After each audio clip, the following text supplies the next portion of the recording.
नेपाली कांग्रेस जिल्ला कार्य समितिका सम्पूर्ण साथीहरू, नेपाली कांग्रेसका विभिन्न तह र तबकामा रहनुभएका कांग्रेसका सबै विशिष्ट कांग्रेस दाजुभाइ दिदीबहिनीहरू, राजनीतिक संगठनहरू, पत्रकार महोदय, कर्मचारी बन्धुहरू सबैमा मेरो हार्दिक जय नेपाल।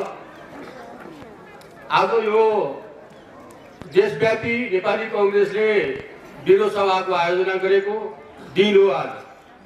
आज फागुन 3 गते यो विरोध सभा नेपालका 77 जिल्लाहरूमा छ र आज हाम्रो पार्टी सभापति केन्द्रीय सभापति शेरबहादुर देउवाको रूपन्देहीमा कार्यक्रम भइराखेको छ। त्यसैले अहिले मुलुक अत्यन्त गम्भीर सङ्कटमा छ।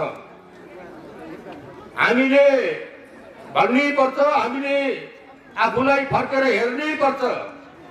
कम्युनिस्टलाई भरै चढाउने काम हामीले कहीँ न कहीँ गरेकै छौँ, त्यसको फल आज हामी भोग्दैछौँ। अहिले कांग्रेसमाथि त हमला छ। हामी बाँचेका मान्छेको लागि केही पनि होइन, मरेर जाने ती शहीदहरूले दिएको जिम्मा हामीले पुरा गर्नुपर्ने आजको दायित्व हो। नेपाली जनताले अझै बुझेनन्। हामीले बुझ्नु जरुरी के हो भने 1, 2, 3 कम्युनिस्ट चाहिँदैन, कांग्रेस नभई हुँदैन भन्ने आजको माग हो। हामीले द्वैत चरित्र देखाएकै छौँ। आदि कम्युनिस्ट बन्छौँ, आदि कांग्रेस बन्छौँ, अनि कम्युनिस्ट बिग्रो बन्छौँ, कम्युनिस्ट बिग्रने कांग्रेस नसुध्रने। त्यसैले आजको प्रश्न यो पनि हो कि हामी सुध्रौँ। मैले गत वर्ष यही भनेको थिएँ पार्टी अफिसमा, नेपालको संविधान 2072 खराबमा छ, खतरामा छ, ढिलको ढिलमा छ। बचाउने कांग्रेसको विवाह हो। अब आयो विवाह। अहिले हामी पूर्ण नागरिक भइसकेका छैनौँ। नागरिक तन्त्र बलियो छैन। जुन देशमा नागरिक तन्त्र बलियो हुँदैन, त्यो देशमा प्रजातन्त्र बलियो हुँदैन, त्यो देशमा लोकतन्त्र बलियो हुँदैन, त्यो देशमा दलतन्त्र पनि बलियो हुँदैन। अहिले लोकतन्त्रले चलाएको दलतन्त्र होइन, दलतन्त्रले चलाएको लोकतन्त्र हो। त्यसैले पहिरो गएको छैन। त्यसैले अहिले लोकतन्त्रमाथिको प्रहार हो, प्रजातन्त्रमाथिको प्रहार हो, नागरिक तन्त्रमाथिको प्रहार हो, नेपाली जनतामाथिको प्रहार हो। त्यसैले यो प्रतिगामी कदम हो र यो नेपाली जनताले अद्यावधि गरेर निर्वाचन गरेर पठाएको संसदीय प्रणालीको हुर्मत हो। यसको विरोध आजको बरियारी हो। त्यसैले अहिले हामीले अब यो बडो अप्ठ्यारो स्थितिमा हामी पुगेका छौँ। अब अहिले पनि सङ्कटमा छ संविधान। संविधान अहिले कानुनको अदालतको भेन्टिलेटरमा छ। बचाउँछ कि बचाउँदैन यो संविधानलाई, त्यो अदालतको तजविजमा छ। नेपालको प्रजातन्त्र, नेपालको लोकतन्त्र, नेपालको 60 वर्ष लगाएर 70 वर्ष लगाएर ल्याएको संविधान आज भेन्टिलेटरमा चाहिँ बस्नु दुर्भाग्यपूर्ण हो। त्यसैले कम्युनिस्टहरू प्रजातन्त्रमाथि विश्वास गर्दैनन् भन्ने यो ताजा प्रमाण हो। नेपाली जनताले बुझेनन्। त्यसैले गएको स्थानीय निर्वाचनदेखि लिएर अहिलेसम्म आइपुग्दासम्म सदन जुन नेपाली जनताको चाहिँ सम्पत्ति हो, नेपाली जनताले ल्याएको संविधान हो, त्यो संविधानमा त्यहाँ धावा बोलिएको छ।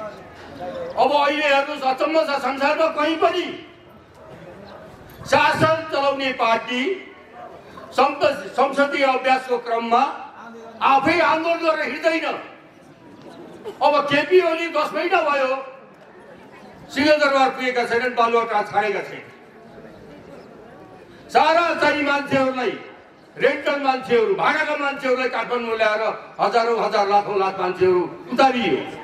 किन आएको भन्दा चाहिँ रौतहट बाह्रका मान्छेलाई सोद्धाखेरि हामीलाई काठमाडौँ घुमाउनु भनेर ल्याइएको, चिउरा खुवाए, भात खुवाए, अब भोलि चाहिँ तपाईँको फिर्ता जानुहोस् भनेर भन्छन् भनेर 12 रौतहटका ती खाली खुट्टा आएका दाजुभाइ दिदीबहिनीहरूले भनेका थिए। त्यहाँ अस्ति बुटोलमा पनि त्यस्तै भयो। आफै सत्ता बस्ने, आफै धामी, आफै झाँक्री, आफै आन्दोलन गर्ने। यो कोही देख्नु भएको छ दुनियाँमा? सत्तारूढ पार्टीले आफै आन्दोलन गर्छ? हुन त 2051 सालभन्दा अगाडि पनि मदन भण्डारीले त्यही गरे। सत्ता बसे साझा यातायातदेखि लिएर सारा सरकारी संयन्त्रले चलाएका चाहिँ यातायातका सारा हुँदा त्यो बेला त अझै भन्नुहुन्छ भनेदेखि ट्रेनसम्म बन्द गरिएको थियो। त्यसैले यस्तो अवस्था अहिले आएको छ र यो अवस्था अब बडो अप्ठ्यारो छ। जेठभरमा यदि पुनर्वारी भएन भने पनि चुनाव गरौँ न, पुनर्वारी भयो भने पनि त्यो पुनर्वारी भएर कति दिनसम्म चलाउन दिन्छ कि दिन्न, बडो अप्ठ्यारो स्थितिमा हामी पुगेका छौँ। र यो गम्भीर अप्ठ्यारो अवस्थामा पुगिसकेपछि अहिले मैले भनिसकेँ, धेरै साथीहरूले भन्नुभयो, अहिले भगतजीले पनि भन्नुभयो, अब लुट्नेका कुरा गर्नुहुन्छ भने यहाँभन्दा बढी लुट्ने त केही होइन कि पशुपति शर्माले गाएको गीत जति सक्छ लुट लुट भन्ने गीत पर्याप्त छ। त्यही हेर्नुभयो भने पुगिहाल्यो। सबै कुरो सामाजिक सञ्जालमा आउँछ। संसारमा कहीँ पनि ठेक्कापट्टा गर्दाखेरि 6 महिना अगाडि करारहरूको चाहिँ म्याद थप्ने चलन हुन्छ। तर नेपाल ट्रस्टको सम्पत्ति अहिले एमालेको पार्टीबिच बसेको जुन छ त्यहाँ यो धुम्बराईमा, त्यसको यतिको मालिक जो मरिसके उनीको समूहलाई अहिले अरबौं रुपियाँको सम्पत्ति 6 वर्ष म्याद हुँदै थपेर दिएको छ। यस्ता थुप्रै काण्डहरू छन्। अहिले निर्मला हत्याकाण्ड बलात्कार काण्ड त्यतिकै सेलाएर गएको छ। अहिले भागराती भट्टको कुरा आएको छ। अहिले भाडगाउँकै कुरा आएको छ। अहिले अब बुहारी अपहरण भएकी थिए, सासूलाई झुन्डाएर मारिएको या झुन्डिएकी हुन्, त्यसको 4 दिन बहुलास अस्पतालमा छ। यहाँको चाहिँ पुलिस प्रशासनले हेरेको छैन, कानमा चाहिँ तपाईँको ठेकी हाल्न बसिया छ। म यहीबाट भन्न चाहन्छु, त्यो सिडीको कुर्सी धेरै दिनको कुर्सी हुन्न। भोलि यहाँका भाडुका जनता, कौमासका जनताले, यहाँका महिलाहरूले गएर घेरे भने कति दिन यहाँ बस्ने हो हिसाब, कति दिन बस्ने हो प्रमुख जिल्लाधिकारी तपाईँको त्यो कुर्सीमा। न्याय गर्न आउनुभएको भने तुरन्त न्याय गर्नुहोस्। त्यसैले बलात्कारीहरूले यो मेचीदेखि महाकालीसम्म दिनौँ बलात्कार, 5 वर्षकी बच्चीदेखि लिएर तपाईँको 52-53 वर्षका महिलाहरू समेत बलात्कृत भएर गएको अवस्था अहिले छ।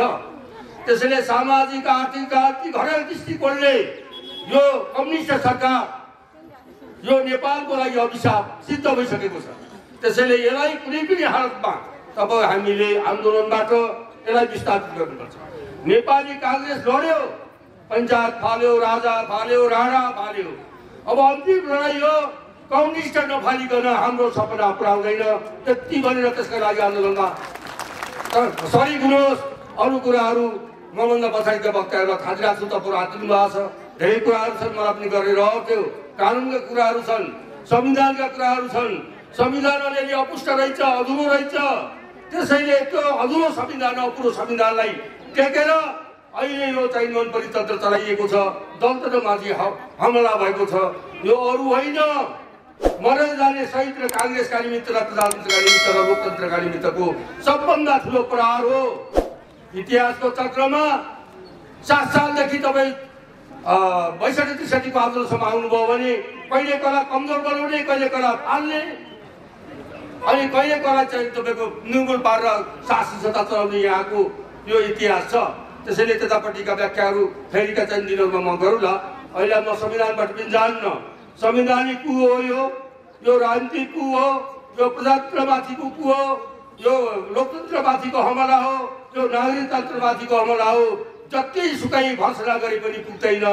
यो आजको दिन हामी केपी ओली सरकारको कालो दिन हो। त्यसकारणले भरमा नपर्नु होला। भोलि कम्युनिस्टहरू फेरि हामी त आत्मालोचना गऱ्यौँ र दुईटै टाउका फेरि दुईटै मिल्न बेर आउन। किनभने इतिहास एउटै हो, एउटाले रोल्पाबाट टाउको काटेको, एउटाले झापाबाट टाउको काटेको। समय फरक मात्रै हो, दुईटाको घाँटी टाउको काटेर जोडिएको घाँटी हो। त्यसैले फेरि पनि चढिन सक्छ, नझुक्किनु होला। कम्युनिस्टसँग सतर्क हुनु होला। त्यसकारणले अहिले हामी कम्युनिस्टसँग सतर्क भएनौँ भने हामीले आउँदो पुस्ताका लागि फेरि ठुलो आन्दोलन गर्नुपर्नेछ। हामीले त्यसबाट मुक्ति पाउने छैनौँ। यति भनेर मुक्तिका लागि कम्युनिस्टलाई हटाउनको निमित्त यो प्रजातन्त्रमाथिको र लोकतन्त्रमाथिको हमलाको विरुद्धमा केपीसँग करार गरेको चाँडोभन्दा चाँडो यसलाई विस्थापित होस्। यसलाई हटाउनको निमित्त कांग्रेसको अब अहिले केन्द्रीय सभापति, पार्टी सभापतिले भन्नुभएको छ, हामी विधिको शासन चाहन्छौँ, कानुनको शासन चाहन्छौँ। हामी निर्देशित कानुन र निर्देशित शासन चाहन्नौँ। अहिले रुल बाई लको शासन छ, रुल अफ लको शासन छैन, कानुनको शासन छैन। त्यसैले सर्वोच्च अदालतको फैसला अब मलाई लाग्छ जहिले यो दोस्रो हप्तासम्म अथवा तेस्रो हप्तासम्म आइपुग्ला। फैसला आइसकेपछि हामीले हाम्रो कम्मर कसेर बारी भए पनि नबारी भए पनि अदालतको फैसलालाई हामीले विधिको शासन मान्ने भावनाले कानुनको शासन मान्नुपर्ने भएको हुनाले त्यसलाई कुर्नै पर्ने हुन्छ। त्यस पछाडि कांग्रेस एउटा नयाँ रणनीति नयाँ कार्यनीतिका साथ संघर्षका साथ आन्दोलनको निमित्त अगाडि बढ्नेछ। यही भगवानले हामीलाई आशीर्वाद देऊन्। हामीले गल्ती गरेका रहेछौँ भने पनि क्षमा देऊन्, तर कम्युनिस्टलाई क्षमा नदिनु होला। यति भनेर बिदा हुन चाहन्छु। धन्यवाद। जय नेपाल। प्रतिनिधिहरू, भातृ संस्थाका प्रमुख तथा पदाधिकारी र सदस्य साथीहरू, शुभेच्छुक संस्थाका प्रमुख र अन्य पदाधिकारी र सदस्य साथीहरू, यो कार्यक्रममा उपस्थित हुनुभएका र मञ्चमा बस्नुभएका नेपाली कांग्रेसका विभिन्न तह र तबकाका श्रद्धेय नेता साथीहरू, यो कार्यक्रममा उपस्थित हुनुभएका नेपाली कांग्रेस जिल्ला कार्य समितिका ओडा कार्य समितिका श्रद्धेय सभापति लगायत सम्पूर्ण नेता साथीहरू र हाम्रो कार्यक्रममा उपस्थित हुनुभएका सबै लोकतन्त्रवादी आमा बुवा दाजुभाइ तथा दिदीबहिनीहरू, पत्रकार साथीहरू, सर्वप्रथम म सबैमा नेपाली कांग्रेस गुल्मीको तर्फबाट मेरो व्यक्तिगत तर्फबाट हार्दिक जय नेपालको अभिवादन व्यक्त गर्न चाहन्छु। जय नेपाल। हामी निकै महत्त्वपूर्ण कार्यक्रममा उपस्थित भएका छौँ। यो कार्यक्रममा हाम्रो आमन्त्रणलाई स्वीकार गरेर नेपाली कांग्रेस केन्द्रीय कार्य समितिका सदस्य, आजको कार्यक्रमका प्रमुख अतिथि, विशिष्ट अतिथि लगायत टाढा टाढाबाट हाम्रो छोटो आमन्त्रणलाई स्वीकार गरेर यहाँ पाल्नुहुने सबैमा म नेपाली कांग्रेस गुल्मीको तर्फबाट मेरो व्यक्तिगत तर्फबाट हार्दिक स्वागत र अभिवादन व्यक्त गर्न चाहन्छु। मुलुक अत्यन्त गम्भीर परिस्थितिमा गएको छ। नेपाली कांग्रेसको ऐतिहासिक पृष्ठभूमि र लोकतन्त्रको लागि हामीले गरेको क्रान्ति, यो क्रान्तिमा शहादत प्राप्त गर्नुहुने सत्य महामानव विश्वेश्वर प्रसाद कोइराला लगायत नेपाली कांग्रेसका श्रद्धेय नेताहरू र अन्य शहादत प्राप्त गर्ने वीर शहीदहरूप्रति म आजको कार्यक्रममा भावपूर्ण श्रद्धाञ्जली व्यक्त गर्न चाहन्छु। नेपाली कांग्रेस केन्द्रीय कार्य समितिको आयोजनामा हामीले देशभरि आज विरोध सभाको आयोजना गरेका छौँ। हामीले भनेका छौँ नेपाली कांग्रेसको अगुवाईमा, नेपाली कांग्रेसको नेतृत्वमा हामीले संविधान निर्माण गर्यौं। त्यो संविधानबाट हामीले थुप्रै उपलब्धिहरू प्राप्त गर्यौं। जनताको अधिकारको सुनिश्चितताको सन्दर्भमा, समावेशी लोकतन्त्रको सन्दर्भमा र संविधानले जनताको अधिकार सुनिश्चित गर्ने सन्दर्भमा हामीले थुप्रै भूमिका निर्वाह गर्यौं। मुलुक परिवर्तनको लागि, जनताको अधिकारको लागि हामीले संविधान निर्माण गर्यौं। त्यसको पृष्ठभूमि भन्ने भने निकै लामो समय लिन जान्छ कि हाम्रो नेतृत्वमा हामीले संविधान निर्माण गर्यौं। त्यो संविधानबाट हामीले थुप्रै महत्त्वपूर्ण उपलब्धिहरू प्राप्त गर्यौं। यद्यपि अहिले राष्ट्रिय राजनीतिको सन्दर्भमा यहाँसम्म आउँदाखेरि 3 हामीले सरकारहरू निर्माण गर्न सफल भयौं। त्यो संविधानको प्रावधान अन्तर्गत हामीले संघीय सरकार, प्रदेश सरकार र स्थानीय सरकारको स्वरूपलाई हामीले अगाडि बढायौं। निर्वाचन सम्पन्न भयो। हालाकि हामी निर्वाचनबाट पराजय भयौं। यद्यपि लोकतन्त्रमा विजय र पराजय भन्ने प्रमुख कुरा हुँदैन। त्यसको संस्थागत विकासको सन्दर्भमा, जनताको अधिकार सुनिश्चित गर्ने सन्दर्भमा सबभन्दा महत्त्वपूर्ण भूमिका हुन्छ लोकतन्त्रभित्र। हामीले पराजय स्वीकार गर्यौं। सरकार निर्माण गर्ने सन्दर्भमा सरकारले गर्ने जनताका अधिकारको सन्दर्भ, विकास निर्माणको सन्दर्भ होला। त्यो सन्दर्भलाई राम्रा कामको लागि हामीले गुण र दोषको आधारमा हामीले त्यसलाई समर्थन गर्ने र विरोध गर्ने कार्यक्रम हामीले राख्यौं। हाम्रा विचारहरू प्रवाह गर्यौं। ती विचारहरूले हामीले सडकबाट हाम्रा विचारहरू, हाम्रा सिद्धान्त, सैद्धान्तिक दृष्टिकोणको बारेमा हामीले जनताको अधिकार, जनताको माझमा हामीले ती कुराहरू राख्यौं। फलत पछिल्लो समय आएर नेपालमा कम्युनिस्ट सरकार निर्माण भयो। हामीले भनेका थियौं र हाम्रो क्रान्तिले पनि त्यो उपलब्धि बताएको छ कि नेपाली कांग्रेस नेपालको राजनीतिको सन्दर्भमा बियो हो, जसले यो धरतीमा टेकेर हामीले 2007 सालदेखि अनवरत रूपमा हाम्रा सङ्घर्ष, हाम्रा विचार, हाम्रा सैद्धान्तिक दृष्टिकोणको बारेमा हामीले जनताको माझमा हामीले लग्यौँ। अहिले आएर हामीले ती कुराहरू राख्दा राख्दै पनि मुलुकलाई बन्द गराउने सन्दर्भमा र हामीले स्थायी सरकारको कल्पना गरेका थियौँ। हामीले सरकार सञ्चालन गर्ने कुरामा चाहिँ हामीले राम्रो कामको लागि सहयोग गर्दै हाम्रा विचारहरू अगाडि बढाएका थियौँ। तर अहिले मुलुक परिवर्तन गर्छु जसले चाहिँ सुखी नेपाल र समृद्धि नेपालको सपना देखेर आफ्ना घोषणा पत्र मार्फत आफ्ना विचारहरू लिएर जनताको घर दैलोमा गएर सरकार निर्माण गर्न सफल भयो। हामीले भन्यौँ लोकतन्त्रमा महत्त्वपूर्ण सार्वभौम भनेको जनता हुन्छ। ती जनताको अधिकारको सन्दर्भमा हामीले हामीले विचारहरूमा राखिरहेका थियौँ। पछिल्लो समय हामीले स्थायी सरकारको कल्पना गर्यौँ। त्यो स्थायी सरकार निर्माणको सन्दर्भमा चाहिँ कम्युनिस्ट सरकार निर्माण भयो।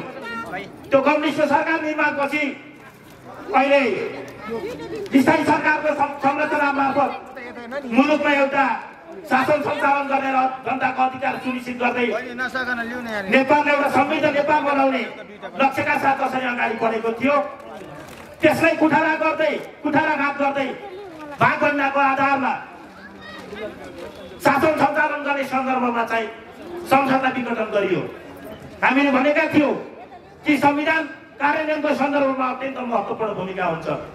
जनताको अधिकार मात्रै नभएर मुलुक शासन सञ्चालन गर्ने सन्दर्भमा चाहिँ संविधानलाई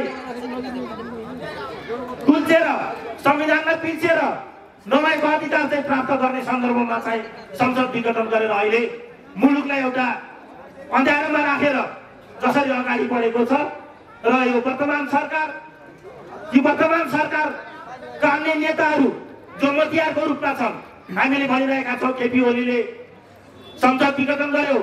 केपी ओलीले मात्रै होइन, यो संसद विघटन गर्ने सन्दर्भमा भागभण्डाको आधारमा मुलुकलाई बङ्गाल बनाउने सन्दर्भमा चाहिँ त्यत्तिकै महत्त्वपूर्ण भूमिका प्रचण्डको पनि छ, त्यत्तिकै महत्त्वपूर्ण भूमिका माधव नेपालको पनि छ। तिमीहरू पनि सरकार सञ्चालन गर्ने सन्दर्भमा र संसद विघटन गर्ने सन्दर्भमा मतियार हौ। त्यसैले आज हामीले मुलुकभर हाम्रा विचारहरू लिएर यो असंवैधानिक कदम हो, यो पुनर्स्थापना हुनुपर्छ। संसद र स्थायी सरकार मार्फत शासन सञ्चालन गर्दै समृद्ध नेपालको सपना बोकेर हामी हिँड्नुपर्छ भनेर हाम्रा विचारहरू राखेका छौँ।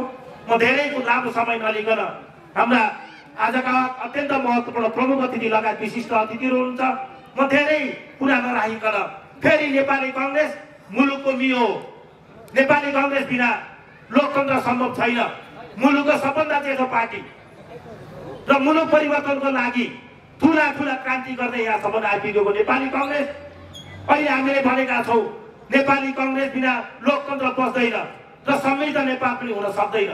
त्यसैले आजको विरोध सभामा हामीले हाम्रा विचारहरू राख्दै, हाम्रा अभिमत राख्दै फेरि हामी जनताको घर दैलोमा आउनेछौँ र सबै आदरणीय महानुभावहरूले लोकतन्त्रको संस्थागत विकास र संविधानलाई एउटा ठिक ठाउँमा ल्याएर मुलुक स्थायित्वतर्फ अगाडि बढ्ने सन्दर्भमा हाम्रो महत्त्वपूर्ण भूमिका होस्। यही विचार राख्दै आजको यो कार्यक्रममा हाम्रो छोटो आमन्त्रणलाई स्वीकार गरेर प्रमुख अतिथि, विशिष्ट अतिथि, पार्टीका नेता साथीहरू, सबै आदरणीय लोकतन्त्रवादी आमा बुवा दाजुभाइ तथा दिदीबहिनीहरू हाम्रो कार्यक्रममा जसरी आउनुभएको छ, म सबैमा मुरी हार्दिक धन्यवाद दिँदै मेरो सानो बनाइ अन्त गर्छु। धन्यवाद। जय नेपाल।